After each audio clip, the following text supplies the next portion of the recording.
ये शख्स स्पेन जा रहा था, तभी उसका विमान अचानक दुर्घटनाग्रस्त हो गया, जिससे विमान प्रशांत महासागर में जा गिरा। सभी यात्री मर जाते हैं, लेकिन केवल यही व्यक्ति जीवित बचता है। फिर वो एक द्वीप पर शरण लेता है और वहाँ 4 साल बिताता है।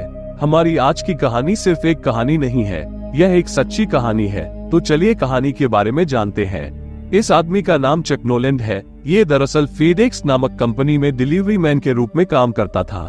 वो हमेशा अपना काम अच्छे से करता था। जब तक उन्होंने वहाँ काम किया, उन्होंने अपने काम में एक भी पल नहीं गंवाया।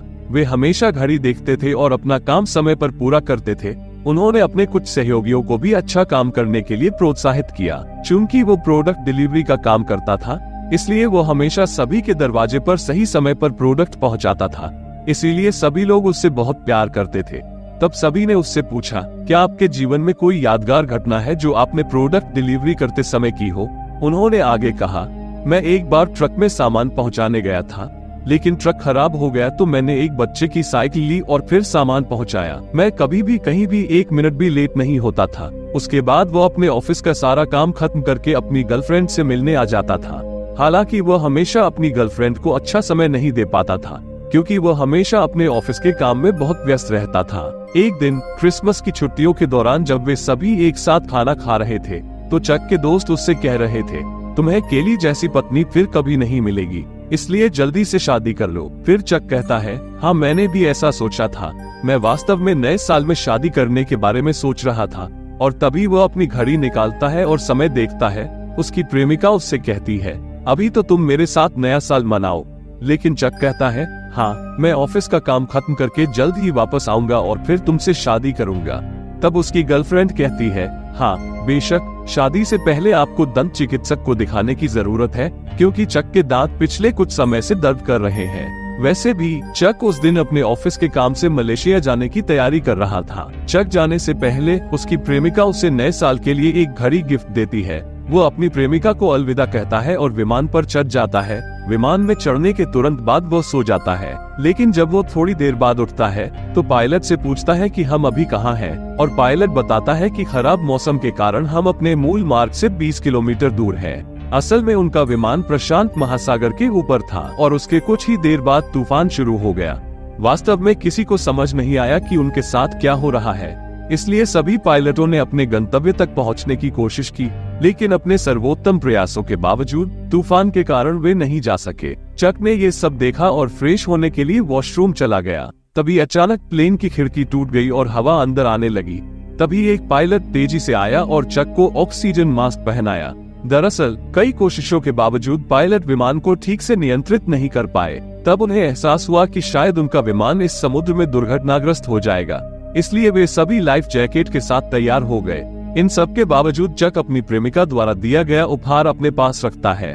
तभी तेज हवाओं के कारण एक पायलट का सिर फट गया और उसकी मौके पर ही मौत हो गई, और कुछ ही देर बाद उनका विमान समुद्र में दुर्घटनाग्रस्त हो गया। इसके बाद चक अपनी लाइफ जैकेट के साथ वहां से निकलने की कोशिश करता है, लेकिन थोड़ी देर बाद उसकी लाइफ जैकेट विमान के टूटे हुए हिस्से में फंस जाती है, जिससे चक धीरे धीरे पानी में डूबने लगता है। लेकिन वो भाग्यशाली था। थोड़ी देर बाद उसके लाइफ जैकेट का बकल टूट गया और वो मुश्किल से पानी से बाहर आया। फिर वो देखता है कि उनका विमान पूरी तरह से नष्ट हो गया है और इसके अलावा वहाँ कोई भी जीवित नहीं है। चूंकि समुद्र में भारी तूफान चल रहा है, इसलिए वो किसी तरह अपनी जान बचाने के लिए एक लाइफ बोट पर बैठता है, लेकिन इतनी सारी लहरों और धाराओं के कारण वो उस लाइफ बोट पर होश खो बैठता है। जब वो अगली सुबह उठता है तो उसे पता चलता है कि वो तैरकर एक द्वीप पर पहुंच गया है। उसे नहीं पता कि वो अब कहाँ है। इतना सब होने के बावजूद उसने अपनी जेब में हाथ डाला और गर्लफ्रेंड का उपहार निकाल लिया, लेकिन पानी चले जाने की वजह से घड़ी खराब हो गई। एक पल में उसका सब कुछ खत्म हो गया और वो वहाँ अकेला रह गया। तभी उसे समुद्र किनारे अपनी कंपनी के प्रोडक्ट के कुछ पैकेट दिखे। उसने उन्हें उठाकर अपने पास रख लिया। हाँ, एक जिम्मेदार आदमी यही होता है। लाइफ बोट को अपने साथ लेकर वो समुद्र तीर में जाता है और मदद की तलाश करता है, लेकिन इस अकेले द्वीप पर उसे कोई नहीं मिलता। इसलिए वो रेत पर मदद शब्द को बहुत बड़े आकार में लिख देता है, ताकि अगर कोई हवाई जहाज वहाँ से गुजरे तो वो उसे देख सके और उसकी मदद कर सके। इस तरह काफी देर के बाद रात हो जाती है। रात के समय वो वहीं चुपचाप बैठा रहता है। सुबह वो फिर इधर उधर देखता है कि कोई उसकी मदद करने वाला है या नहीं, लेकिन वास्तव में उसे कोई नहीं मिलता। फिर वो धीरे धीरे अपनी कंपनी के पैकेट एक जगह ले गया और उन्हें इकट्ठा करना शुरू कर दिया। दरअसल वो बहुत भूखा था क्योंकि उसने पूरे दिन कुछ नहीं खाया था, इसलिए उसने वहाँ लगे नारियल के पेड़ों से नारियल पर लिए। लेकिन वो उन नारियलों को खाएगा कैसे? इसलिए उसने एक नारियल लिया और पत्थर पर फेंकने लगा, लेकिन फिर भी वो कुछ नहीं कर सका। फिर उसने चतुराई से नारियल पर पत्थर का एक टुकड़ा मारा और नारियल से थोड़ा पानी पी लिया। इसके बाद वो डीप के चारों ओर थोड़ा थोड़ा करके देखने लगा कि वास्तव में यहाँ से जाने का कोई रास्ता है या नहीं। तभी उसे एहसास हुआ कि यहाँ से इतनी आसानी से घर लौटना संभव नहीं है। चट्टानों पर चलने के कारण उनके पैर बुरी तरह घायल हो गए थे, इसलिए उन्होंने अपने कुछ कपड़े फाड़ दिए और उन्हें अपने पैरों पर बांध लिया। फिर वो ये देखने के लिए पहाड़ी की चोटी तक जाता है कि क्या कोई दिखाई दे सकता है, और तभी उसे एक आदमी दिखाई देता है। वो तुरंत वहाँ से नीचे आता है और पाता है कि यह आदमी वास्तव में मर चुका है। वो किसी तरह मृत व्यक्ति को ऊपर खींचता है। फिर उसने मरे हुए आदमी के जूते उतारकर अपने पैरों में पहन लिए। फिर उसने उस आदमी की जेब से बटुआ निकाला और देखा कि उसमें मृत व्यक्ति की पत्नी और बच्चे की तस्वीरें थी। उसकी जेब में उसे एक छोटी टॉर्च भी मिला। फिर उसने शव को ले जाकर रेत में गाड़ दिया और पत्थर पर उनका नाम लिख दिया। इस तरह पूरा दिन बीत गया और फिर रात हो गई। रात को वो एक छोटे से तंबू के अंदर गया और टॉर्च की रोशनी में बार बार अपनी प्रेमिका की तस्वीर को देखने लगा। इस तरह सुबह हो जाती है, लेकिन सुबह उसे बहुत भूख लगती है, इसलिए वो किसी तरह बारिश का पानी पीकर अपनी भूख मिटाता है। उसके बाद उसने बड़ी मुश्किल से कुछ मछलियों का शिकार किया और उन्हें खा लिया। इस तरह एक और दिन बीत गया। रात में उसे समुद्र के किनारे एक जहाज दिखाई दिया।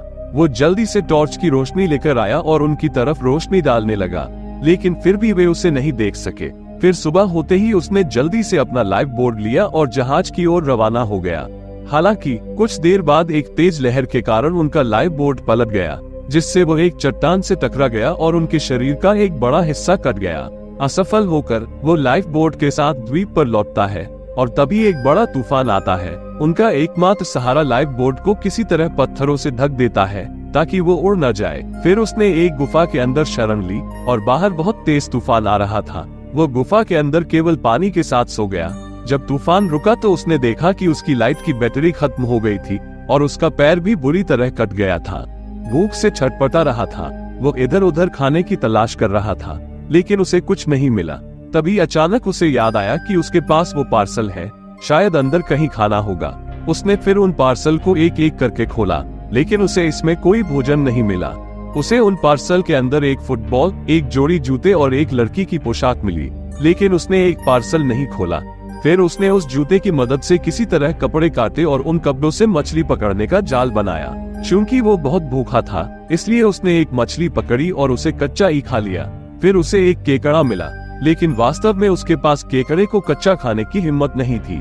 उसने सोचा कि किसी तरह उसे आग जलाने का कोई तरीका ढूंढना होगा, क्योंकि आग जलाकर मछली या केकड़े को उबालकर बहुत आसानी से खाया जा सकता है। फिर उसने कई बार आग जलाने की कोशिश की, लेकिन फिर भी वह आग नहीं जला सका। पूरी दोपहर के बाद रात हो जाती है, लेकिन फिर भी वो आग नहीं जला पाता है।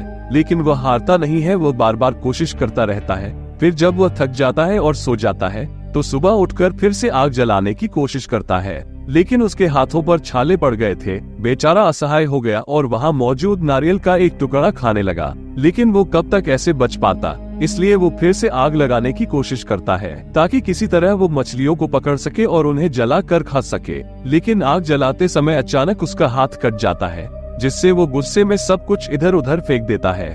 वो इस निर्जन द्वीप में अकेले बोर हो रहा था, इसलिए जब उसने फुटबॉल फेंकी तो उसका खून फुटबॉल पर लग गया। तब वो फुटबॉल को अपने पास लाया, उस पर एक सुंदर चित्र बनाया। क्योंकि यहाँ उससे बात करने वाला कोई नहीं है, तो उसने सोचा कि फुटबॉल कोई इंसान है और वो उस फुटबॉल के साथ ही बात करने लगा। फिर उसने लकड़ी पर लकड़ी रगड़कर फिर से आग जलाने की कोशिश की। कई कोशिशों के बाद आखिरकार वो सफल हो जाता है। दरअसल जब हम कोई काम करते हैं और बार बार असफल होते हैं, तो कड़ी मेहनत करने पर सफल होना संभव है, और ये दृश्य इसका प्रमाण है। हालांकि वो समुद्र के किनारे आग जलाकर बहुत खुश था।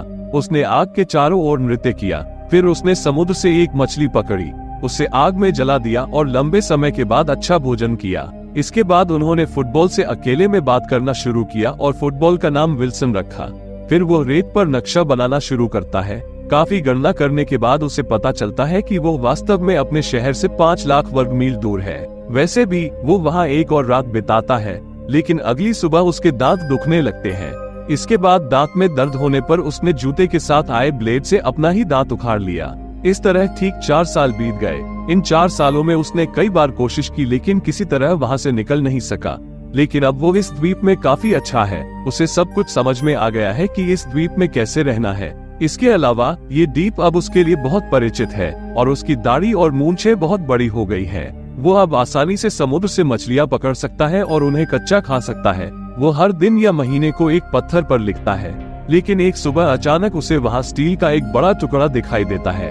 वो उसे समुद्र के किनारे ले आता है और खड़ा कर देता है। फिर उसे देखा और सोचा कि क्या इसके साथ कुछ किया जा सकता है। और फिर उसके दिमाग में एक विचार आया। उसने कई छोटे छोटे पेड़ काटे और लकड़ियां बनाई और कुछ दिनों की कोशिश के बाद उसने एक छोटी सी नाव बनाई। रात को वो अकेले में फुटबॉल से बात करता रहा। उसने फुटबॉल से कहा, इतने सालों की कोशिश के बाद भी मैं यहाँ से निकल नहीं पाया या मुझे यहाँ से कोई लेने नहीं आया। ये कहकर उसने गुस्से में फुटबॉल को लात मारकर दूर फेंक दिया। लेकिन कुछ देर बाद वो बहुत रोया और फुटबॉल ढूंढने लगा, क्योंकि इन 4 सालों में उन्होंने सिर्फ उस फुटबॉल से ही बात की। काफी ढूंढने के बाद उसे फुटबॉल मिल जाती है और वो उसे वापस ले आता है।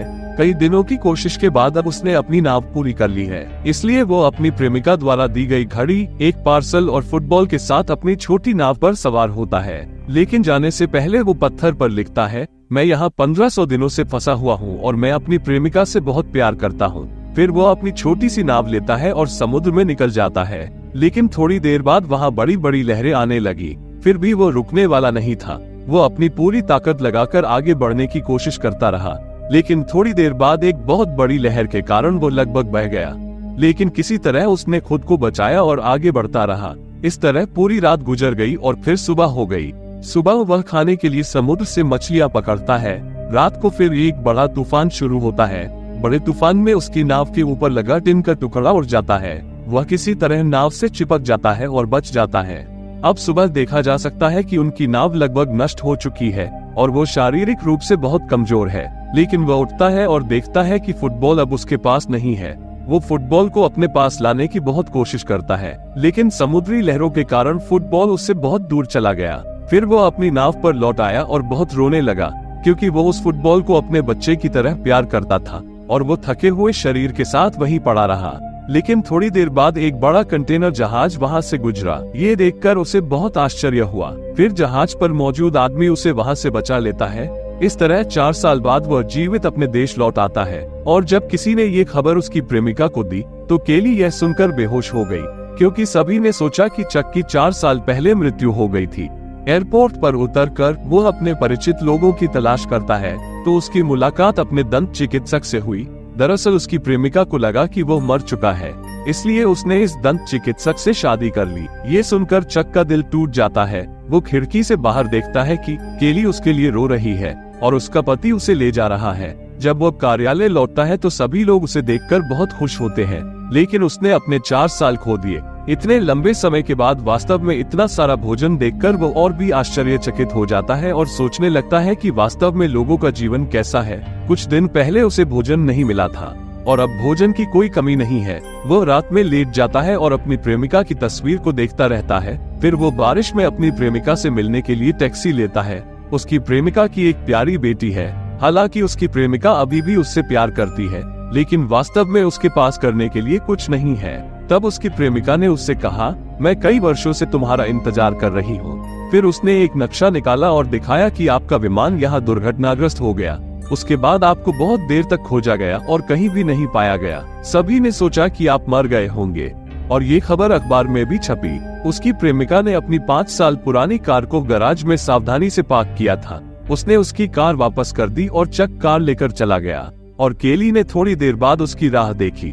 वो चक की ओर दौड़ती है और चक को गले लगाती है और कहती है, मैं तुमसे बहुत प्यार करता हूँ। फिर चक कहता है कि मैं भी तुमसे प्यार करता हूँ, तुम जीवन भर मेरे दिल में रहोगी। इसके बाद चक ने आखिरी बार अलविदा कहा और चला गया। अगले दिन चक ने पार्सल और एक वेलकॉन कंपनी की फुटबॉल ली और अपनी कार से उस पता पर चला गया।